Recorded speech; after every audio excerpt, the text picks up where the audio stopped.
Ito mga kabatang, ganito kasi sa Dubai.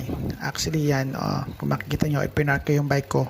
Pero yung cellphone ko, nakalimutan ko doon sa may lagayan ng bike ko. So, ang ginawa ko dyan, pumasok ako ng supermarket kasi bibili ako ng tubig kasi mag-basketball tayo. So, kung mapapansin nyo, maraming dumadaan dyan, iba-ibang lahi, kahit sino. Tapos naka-play pa yung video ko. So, lately ko lang na-realize nung nasa sa loob na ako ng supermarket na naiwan ko yung cellphone ko. So ngayon talagang dito mo makikita sa Dubai, talagang napaka-safe. Kahit maiwan mo yung mga gamit mo, madadatnan pa rin kahit isang araw, walang kukuha nun. Kasi ganun talaga yung security system ng Dubai pagdating sa mga ganito.